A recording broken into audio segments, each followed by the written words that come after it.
नमस्कार दोस्तों, मैं हूं संतोष गुप्ता और आप देख रहे हैं अनुभवी आंखें न्यूज। खबर भी असर भी। आइए देखते हैं देश दुनिया की कुछ खास बड़ी खबर।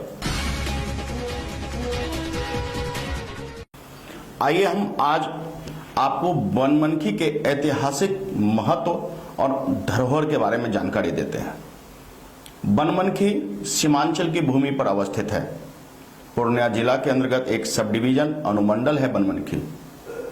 आखिर क्या है बनमनखी में कुछ खास? जी हां, आपकी ये उत्सुकता बिल्कुल जायज है कि एक छोटा सा अनुमंडल सब डिवीजन आज क्यों खास है। कई सारी कहानियों से जुड़ी हुई है बनमनखी की कहानी भी। बनमनखी में कहते हैं कि राजा हिरण्याकश्यप रहा करते थे। जी हां, ये वही हिरण्याकश्यप है जिनका बेटा प्रहलाद था और जिसे मारने के लिए हिरण्याकश्यप ने अनेक प्रयास किए, क्योंकि हिरण्याकश्यप चाहता था कि खुद को राजा घोषित करे, लेकिन ऐसा संभव नहीं हो पाया। उनके ही पुत्र ने भगवान विष्णु की आराधना शुरू की। अंत में हिरण्याकश्यप ने जिस खंभे से उन्हें बांधकर मारना चाहा था, उसी खंभे को फाड़कर भगवान नरसिंह अवतरित हुए और कहते हैं कि फिर हिरण्याकश्यप का वध किया। जिस प्रहलाद खंभ को फाड़कर, जी हां, जिस खंभे को फाड़कर प्रहलाद को बचाया गया और भगवान नरसिंह अवतरित हुए, वो खंभा आज भी बनमनखी के सिकलीगढ़ धराड़ा में अवस्थित है।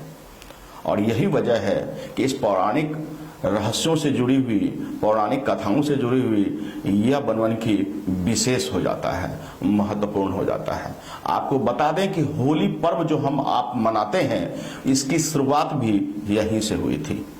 होलिका यानी हिरण्याकश्यप की बहन भक्त प्रहलाद को जब आग में बैठकर जलाना चाहा और नहीं जला पाई, उल्टा आग ने उन्हें भस्म कर दिया। तब से होलिका दहन होने लगा और होली का पर्व, खुशियों का पर्व मनाया जाने लगा। एक छोटी सी हमने कहानी बताई आपको हिरण्याकश्यप और प्रहलाद खंभ की, और उस ऐतिहासिक महत्व को बताया कि सिकलीगढ़ में वो धरोहर आज भी स्थित है। आपको बता दें कि बनमनखी से एक नेता हैं, जी हां, भाजपा नेता हैं, जो अब विधायक से कला संस्कृति मंत्री का पद भी पा चुके हैं। ऐसे में बनमनखी की निगाहें अपने मंत्री पर टिक गई है।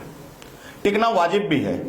बनमनखी का विधायक अगर कला संस्कृति मंत्री हो और बनमनखी अपने ऐतिहासिक महत्व को देश और दुनिया को नहीं समझा पाए, तो यह निश्चित रूप से तकलीफदेह है।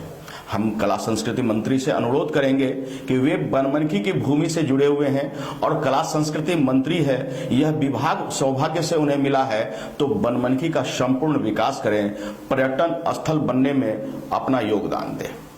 आपको बता दें कि बनमनखी में सिर्फ यही एकमात्र पर्यटन स्थल नहीं है। इस जमीन पर, सिकलीगढ़ धराड़ा की जमीन पर जब भी पुरातत्व विभाग ने खोजबीन की है, तो उन्हें ऐतिहासिक महत्व से जुड़े हुए कई सबूत मिले हैं। इसके बाद हम आते हैं महर्षि मेहिदास के ऊपर। महर्षि मेहिदास, जी हां, एक ऐसे संत जिसके बारे में कहा जाता वे दिव्य पुरुष थे। उन्हें परमात्मा से साक्षात्कार हुआ था। उनकी तपोस्थली और उनका घर आज भी बनमनखी के धराड़ा में स्थित है। ऐतिहासिक महत्व की चीज है, ये धरोहर है और इन्हें हमें संजोना चाहिए। इतना ही नहीं, बनमनखी में बाबा धीमेश्वर नाथ भी हैं।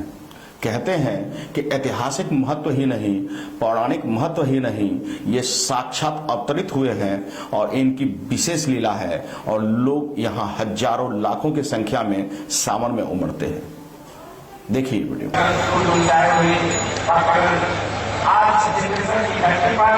जैसा कि अब तक आपने 3 वीडियो देखा अलग अलग तरीके से, महर्षि मेहिदास की, भक्त प्रहलाद खंभ की और बाबा धीमेश्वर नाथ की। इसके अलावे भी बनमनखी में और भी चीजें हैं, जैसे कि यहाँ का गायत्री मंदिर, यहाँ का दुर्गा सती मंदिर, अनेक चीजें हैं।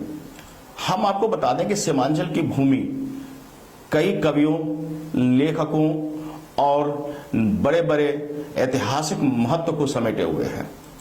ऐसे में कला संस्कृति मंत्री से यह उम्मीद बनती है कि वे बनमनखी का विकास करें। बनमनखी के विधायक होकर, अगर बनमनखी के मंत्री होकर, अगर बनमनखी में ऐतिहासिक महत्व की चीजें हैं जिसे पुरातत्व विभाग ने भी समर्थन दे दिया है, तो इनका पूर्ण विकास होना चाहिए।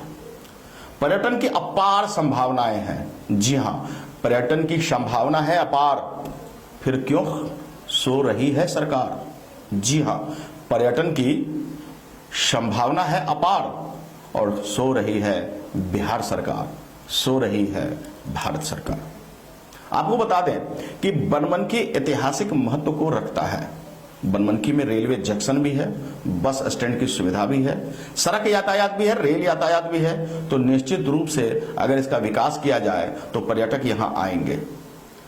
पूरे देश में होली मनाई जाती है, बल्कि विदेशों में भी होली मनाई जाती है। और जब उन्हें यह पता होगा कि यह होली पर्व जहां से आरंभ हुआ है और वो उनके करीब है, वो जा सकते हैं वहां, तो वो आएंगे और ऐसे में बनमनखी का और भी विकास होगा।